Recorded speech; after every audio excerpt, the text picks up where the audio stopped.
So in my last tutorial, I talked about ARPs and how you can make them efficiently and quickly using a MIDI effect track, basically have the computer do the work for you. And that was a very musical tutorial. Now, I'm not very much a musical kind of guy, I'm more into sound design, so I don't know a lot about music theory, that kind of thing.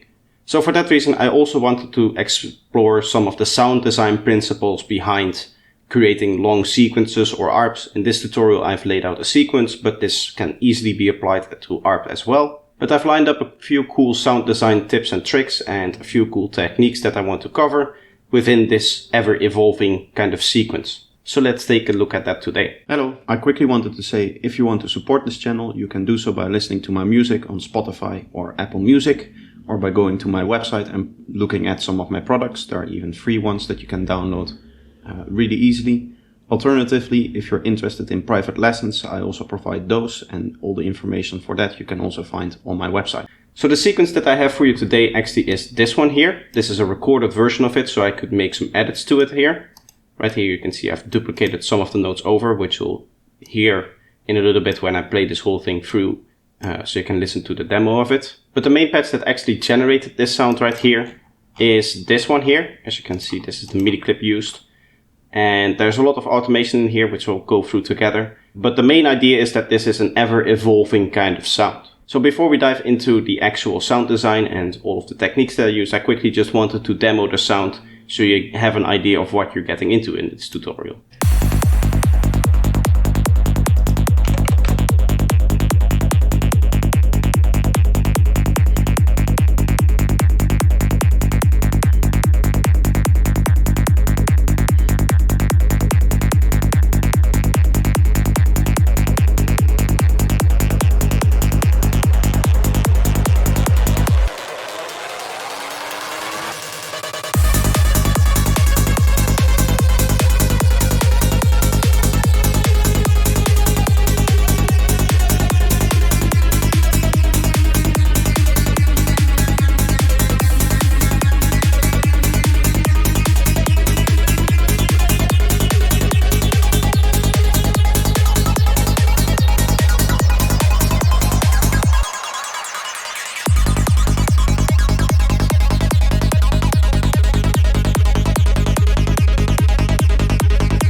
So that's the actual sound that we have. Now let's go into the patch and have a look at all of the interesting things that we're doing with it.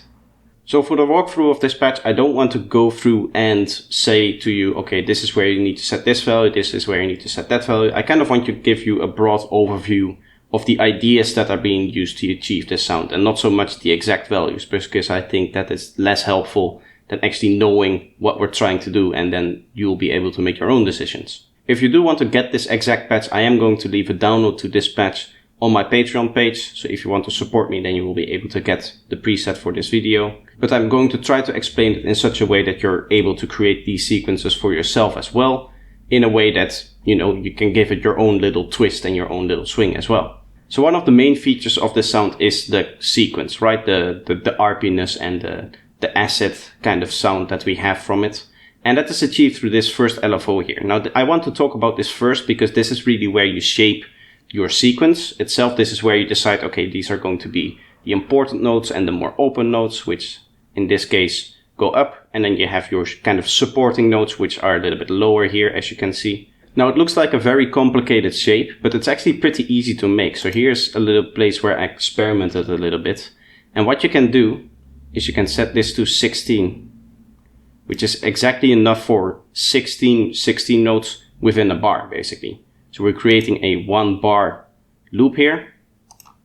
And we want to work within 16 notes, so we set it to 16 because 16 notes go into 1 bar. Then we can set this to the step function here, and you can turn on this little brush icon here, and then you can just drag in the values that we want. something like this maybe. And then we'll go like so. And now by turning it off again, I can just go in and edit the individual slide ups and downs and the slopes as well. And this is really where the sound comes from all of these little slopes and articulations that are happening because of the change in position right here. One thing to keep in mind is that we need to turn the smoothness to 0.000 seconds so that the modulation is actually completely equal to the curve that we show here. If you turn this knob up, what it will do is it will kind of smooth out this curve, which is not what we want. We want very sharp modulation on the filter, which is what we're targeting. So this just targets this filter, which is a 24 dB analog filter. Very normal setup. We have a little bit of resonance and we have the lowest filter type here, which are also going to change over time with this filter shape modulation here, which I'll talk about later. But as you can see, we have two modulations on this. We have LFO1, which is this LFO that I just talked about, and then we have a little bit of extra modulation coming from the cutoff here, which is just determining kind of the tone of this filter. Now you might say that for an acid sound, something like this 45 modulation is a lot, but that is because we've basically subdivided this into very little modulation. So even though we're modulating by a huge amount, the actual modulation of each individual step will be very, very small. We can actually see that if we play this.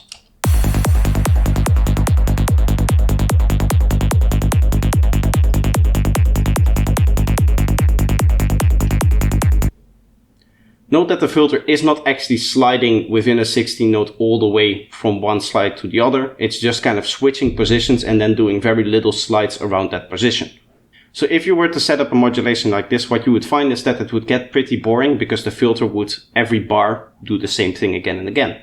And this is again where I talked about before, where this macro here comes in. So this macro just adds a little bit of extra modulation. You can see it just goes up by a little bit. And then what this allows you to do is it allows you to obviously change that over time. So if you wanted to listen to how it was without that movement, we can just bypass this one here. And you can hear that it's a lot less interesting than with that extra little bit of movement in there. So this is with it.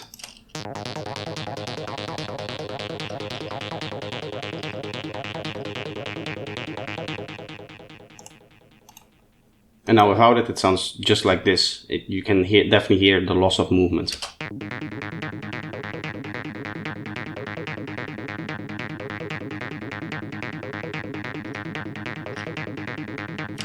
It's no longer having that kind of downsweep effect. So this is kind of where I started. This was my starting point. And then I decided to add a few different ideas in there so that we have more of those kind of sweeps or transitions or whatever you want to call them kind of effects, where by changing a macro over a long amount of time, we create this kind of movement within the sound. So one of the first ways I decided to do that is with an octave switching kind of setup. So here you can see we're actually using two oscillators here, and both of them are pretty similar. There's a few small differences in here. One is the actual octave that is used. This one is an octave higher, and it also has a little bit of a different waveform. And then finally, it has an opposite phase here, but this phase is actually changing with this grid knob, which I'll talk about later. So the way the setup works is that we have this LFO, which actually controls our volumes. And then this macro, what this allows you to do is it allows you to switch at 0 to fully oscillator 1.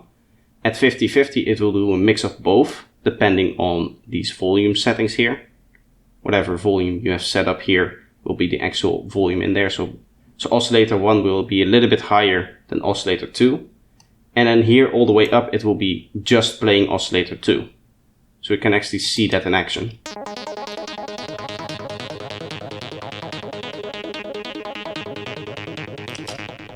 So I can basically morph between a setup with a low octave version of the sound and a high octave version of the sound, which again adds a little bit of movement if you do that slow enough over time.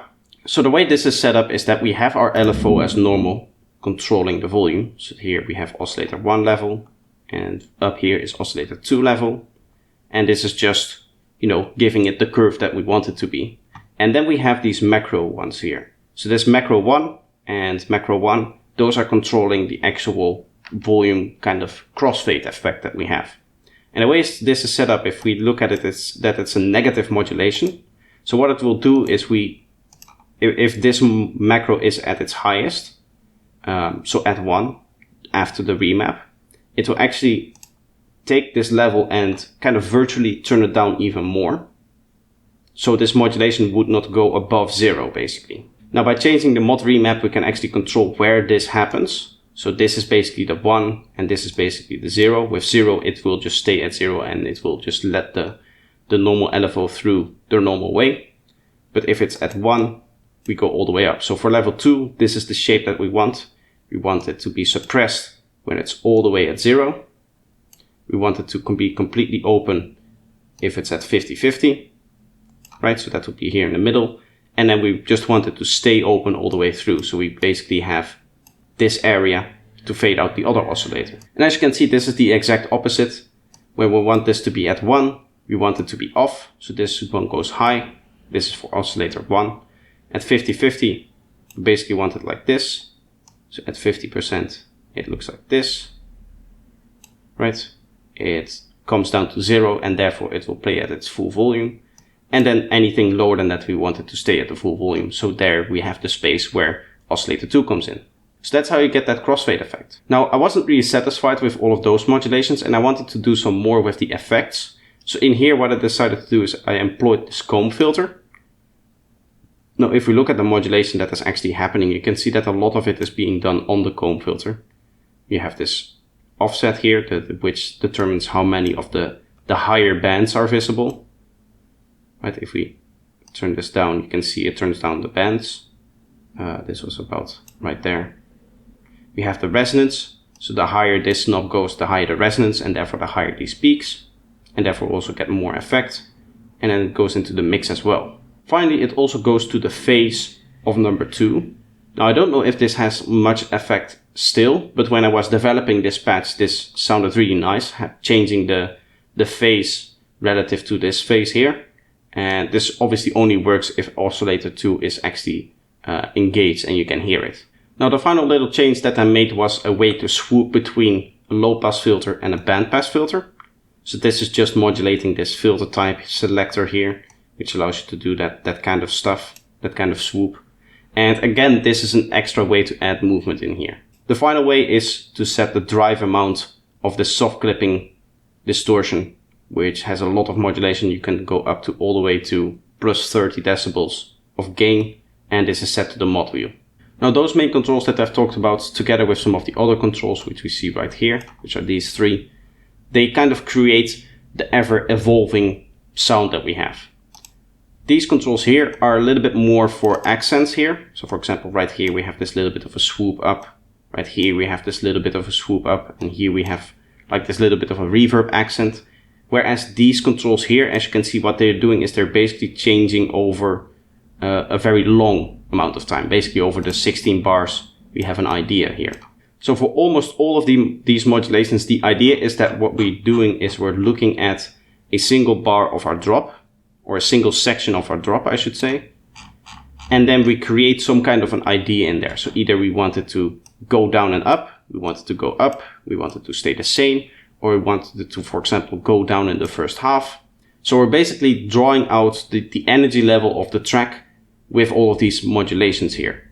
And we're taking into account the actual sections that these sounds sit in. Another thing that can help with this, if you already have some, are some effect sounds. So right here you can see I've used some effects, which are basically these like down sweeps and up sweeps, and this one riser here. And this already gives me kind of a little bit of a structural guide as to where certain points of interest are. So for example, if we look at this, right here where the kick starts, this would be a point of interest because there's a new section of the drop starting. Again for this one, and again for this one. Now another point of interest could be this one here, which in this case there's this little crash in here, which just gives it a little bit of extra impact, right? And what's actually happening here is that we go to a low point here. So you can see some of the modulations go to a point here where it's like lower. So before that we're going down, and after that we're going up again. Now sometimes you have a certain idea in your head or a certain modulation that is just going up and down. For example, what I had is that with this grid knob we control obviously this comb filter effect. But what I wanted to do is I wanted this comb filter cutoff to constantly change. Now it's a little bit useless setting up a macro for that, because we can just use an LFO. So this is the shape that it goes by, and then it's set to the actual filter cutoff here for this filter effect. So within this section here, you can hear that is what gives it its downwards and then upwards sound actually.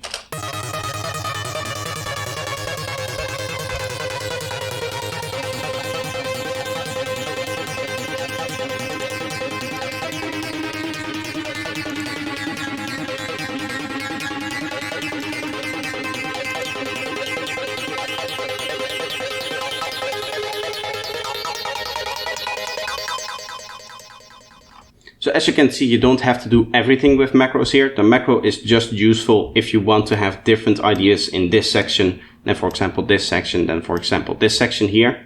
So with all of those different macros, we have now created our main sound, and it's time to look into the accents. So one of the cool things you can do with the accents is that it allows you to basically announce like little fills or something like that, which is what I've done right here, where we have this reverb thing coming in.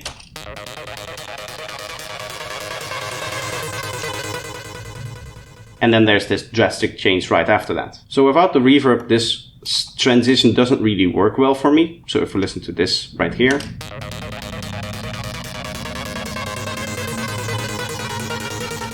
it kind of just continues to play, and we don't really have that impact of this section starting. So with it, again, you can hear that we get this reverb, we get this like ambience background sound rising up, and then suddenly it's all taken away and we get back into the actual main synth.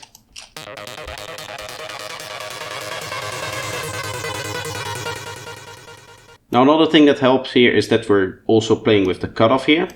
You can see this cutoff going up as well over time. Now what this will do is it will take out some of that lower mid-range that we hear within this sound, and it will just give some extra space in here when this fill is coming in, and just create a little bit more interest in the high frequencies because we're lacking so much of the mid-range. Now the final one is just a way to transition out of this sound, and that is to turn up the feedback a lot. As you can see, this feedback goes up to 97%, which is a lot of feedback, and that results in this massive tail that we see right here. And that's just a way for us to transition into a next section, for example. So say here in this drop, we can either transition into a break, or we could maybe introduce a new sound and then have this section play a new sound. We can do whatever we want in there, but it's just a way for us to quickly get out of this sound and just have this like tail of the sound, which still reminds you of the sound, but you can definitely hear that it's going away. So if you've gotten to this point, what you would have is this continuous sequence with a few accents along the way, but mainly this continuously changing sound over time due to the modulations that you've set up on your main macros. But there is something else that you can do, and for that what you would do is you would need to record it. And as you can see, we have some few more automations in here, which I'll talk about as well. But I mainly wanted to focus on things like this, which are these little manual edits that you can do, which is something like this. Whereas the original sounds like this. Here we have this little extra edit here. And it's just copying over one of these sounds 3 more times.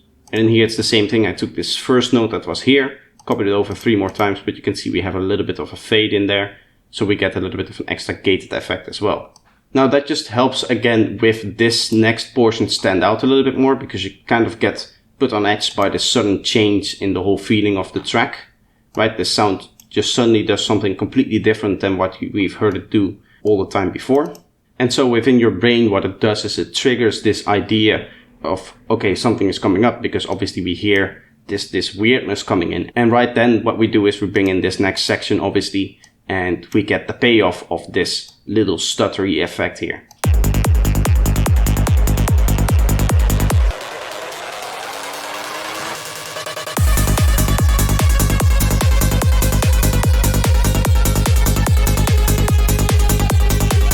So these final 2 automations to talk about is just as an idea to show you that just because you've recorded the sound does not mean that you're technically done. You can always add more to it, right? So we have this on a new track, and I was like, okay, I like this, but I want it to be a little bit more gated at the start, for example. So I took my LFO tool, created the shape that I like, and then we can set the LFO depth, and we can basically add more gatedness to something. Now this is normally something that you would do definitely within the synth if you're making a sequence, right? If you go into the synth and you would try to modify this LFO right here, which is the one we talked about before with the volume setup. But because this was a recorded sound, we could not actually do that anymore. Obviously we had made our edits and everything, and I didn't want to re-record it again. So I did, and I opted for this faster method of just using an LFO tool. But what it kind of shows you is that you have an idea after you say, okay, this is finished. You can still add it in certain ways. So for example, one of the other things is that I didn't want it to be always bright all the time. So if I turn this one off, you can see that there's immediately information in the, like this area here. Right, there's information down there. We have this main thing there. And here it's kind of the same thing. There's a lot of high-end information throughout the whole of this. But I wanted this section to stand out a bit more and have that be more high-end than the rest. So I just added this filter in there, which closes in these two sections right here. And right here you can see it's closing down again. You can just follow this automation. So that gives this particular section where we have the high energy part of this sound a little bit more high end, and therefore a little bit more kind of crispiness, attention that you get from that extra high end. So as you can see, there's a lot of things that you can do within sound design to help a sequence stand out and to help it evolve over time, but also just be an interesting sound for this long period of time that we have. So I hope that some of the techniques that I've shown you in this video can help you with your sequences. That was really the main goal. It wasn't to exactly explain the whole sound. There are also some things about this sound that I didn't explain, for example, how I control the pitch of the sequence. If you're interested in that, stuff like that, then let me know in the comments, then I can talk about that more. But for now, this is going to be the video for today. I hope you enjoyed this video. Let me know by leaving a like. And if you're new here and you want to see more of my videos, you can subscribe and even turn on notifications by hitting the bell icon. That way you will be notified by YouTube if I ever upload something. But that's going to be it for this video. I hope to see you in the next one. Bye bye. How much we allow our past experiences to define us.